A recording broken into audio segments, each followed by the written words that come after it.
Welcome back. It is 1587. In the last one, Yasmina got caught in a love quadrilateral.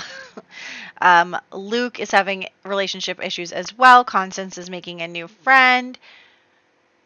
We're still working on bringing our Sims back to life. We only have 2 birthdays this year, but this year is a historic year because Mary Queen of Scots was executed for treason, and then James became the heir to the British throne, who is Mary's son. So all of that, but we're not really playing with that kind of historical stuff, so that's a bummer. Oh, look, a plague is coming up. That's not good. I think that's like the last thing before 1620. Anyway, so let's roll for Lena Waldrick. No 7, 14, or 19. Lena, no. Okay, how about Camille Waldrick? Has to get at least a 7. He did. Okay, he survived. He survived to have more babies with Joanna, except their one baby died. Well, okay. What about townie birthdays? Anyone? Doesn't look like it. Okay. Well, I guess that's that. So let's hop into the game. All right. So here we are in our household, and we are going to continue to try and get a death flower from the Reaper rewards.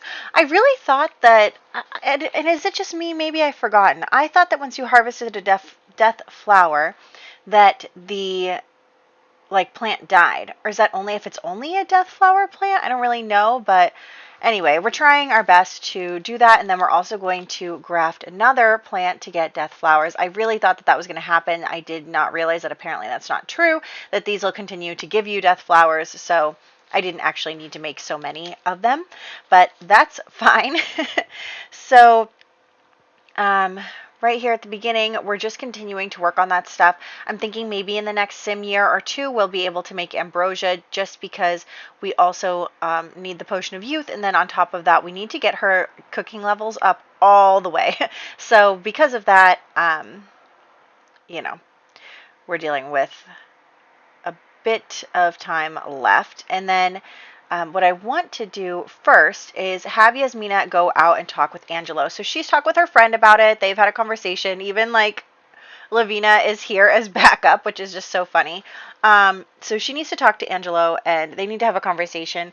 And also baby being born, unfortunately. Yes, baby successful born. Camille Waldrick II was just born and is going to become an infant, so he does survive. Spoilers for the next baby. So yes, she has this conversation. We can't see her right now. Just pretend like my life is okay. So they have this talk, and actually she gets a crush on him. This girl gets crushes on literally everybody that she talks to. But for our story purposes, we're going to say that she kind of is realizing that all these crushes that she's getting on other people and all of these feelings that she's been having right off the bat, now she's forming a real connection with someone. They've actually talked about, their deceased parents, and they've had a lot of time spent together, and they've been really having these deep talks and getting to know each other, and just, it's different, It's different than just a crush. Suddenly she's realizing that this connection is real, and that maybe they should decide to be together, and then also because of that, it means that they're going to have to tell his family about it. So that's what's going on there, is that the two of them have decided that they are going to try and make it work. They are going to try and make it happen, and they need to have a conversation with his family, because honestly, she's not going to Arun or Watira to talk about these kind of things. She's not in that place with them. She's older. She has already keeping secrets from them. She just really does not feel like they are people that she can go to for help with these situations. She wants her dad back, And so they're just having this conversation about how they're going to do it, when they're going to do it. They're going to get together with his family in a little bit.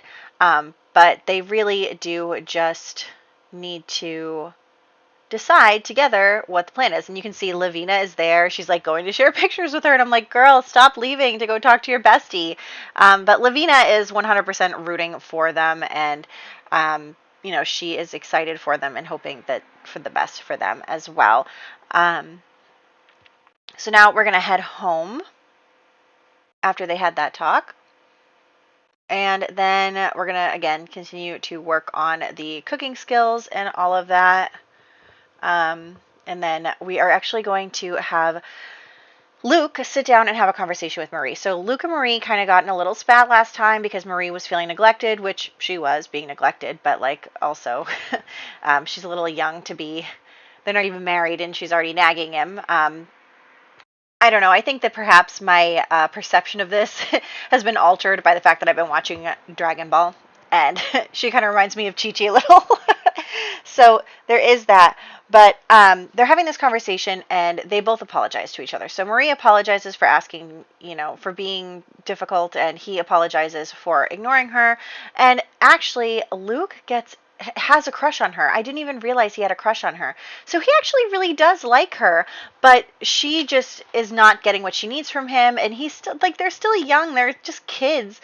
They're like 15, 16. Like they don't know how to handle these situations. And so they both apologize to each other, and he does like her, but she is just kind of like, look, I just don't feel like you're going to be able to give me what I want. I want someone who worships the ground I walk on, as she should. She wants someone who is always devoted to her, and she can be devoted to them. She doesn't want someone who keeps secrets from her. She doesn't want someone who, avoids her to have secret meetings with his siblings. Like, she wants someone who is as into her as she is into them. And even though Luke has this big crush on her, still, it's it's not enough because he's not showing her through his actions that he is committed to her. So she basically tells him, like, we need to talk with my parents about breaking up this engagement. And obviously that really hurts Luke's feelings a lot because he actually wanted to get married to her, but she is like, no, like, it's not going to work. And so he just kind of accepts what she says because he doesn't want to, you know, push her into something she doesn't want to do. If she doesn't feel like she wants to be with him, he's not going to, do anything about it. And should he? Like, so if he was an adult, maybe he would be like, I'll work harder. I'll show you that I really care about you because the truth is I do have a crush on you and I have feelings for you. But because they're just kids and he doesn't know how to articulate that, he does not. And meanwhile, we saw a bit Constance getting along with the other Venian children and the Watira and Arun. So Constance is the only one really acclimating well here, but it's probably because she's younger, right? I was also trying to see if there were any death flowers here in Henford on Bagley, but there are not. But the next thing we're going to do is go over to the de Mohun family to, tell them about this situation. So this is going to be awkward. This is going to be very, very awkward. Okay, so we're going to be here. Let's get them all together. Let's get everyone in one place and focus on that. So let's get them all sitting around the table so that we can have this conversation. So first off, Yasmina leaves. But anyway, so she says she and Angelo kind of get together the family and basically tell them, like, look, we've fallen in love with each other. We want to get married instead. And of course, it does not go well. William II is furious. He's like, how dare you? Like, that's my heir. And keep in mind that William suspects that Angelo is not his biological son. He suspects that his wife cheated on him and that Angelo is not his son. Now, we don't know whether that's true or not. I have him marked as father in The Sims, so maybe he is, but he just always believed that Angelo wasn't his son. So the fact that she's trying to pass up what he believes is his heir, his biological child and everything, and passing that up for Angelo, who is, as he perceives as lesser, is not something that he appreciates, especially not with the queen involved. And William III actually seems like he's kind of chill about it. Like, he doesn't really seem to be super angry about it. He just, I think that he's concerned, but I don't think that he's like, oh, I wish I'd marry her. Like, it's not like that for him. He doesn't have, these feelings for her. And so, they're having this conversation and they have to get to the point of, like, what about the queen? She's involved in this. And William II basically says, the queen already decided what was going to happen here, and that's what's going to decide. Otherwise, we'll all be ruined. All of our lives will be ruined because we defied the queen, and you can't do that. Think Bridgerton. So he's like, you can't do that. And basically telling Yasmina, like, that's too bad. You're going to marry William, and that's going to be the end of it. And if you don't want to ruin your family, then and mine, then you can't do this. And of course, Yasmina feels a lot of responsibility for her family. She's the oldest child right now. She doesn't have any parents. She doesn't have anyone to stick up for her in a situation that could arise in that way. And she doesn't have anyone to tell her that it's okay. Like, Nicholas, for all his faults, is totally down with a scandal. Like, he is not someone who would, worry about the reputation of their family, because as he has been in it, it has been marred so many times. Like, our family must have the worst reputation. So anyway, but Angelo is talking to her and saying, like, we'll figure it out somehow. Maybe we'll talk with the queen. You're friends with her. Like, we'll figure it out. We have to figure it out. We can be together. And so Yasmina is feeling a little better about him reassuring her about the situation, but at the same time, she is concerned about what it means for her family and what, could happen to her family in this case. Oh my gosh, my dog is snoring behind me, and it's so cute. Oh, why is it cute when dogs snore? Oh, anyway, getting distracted.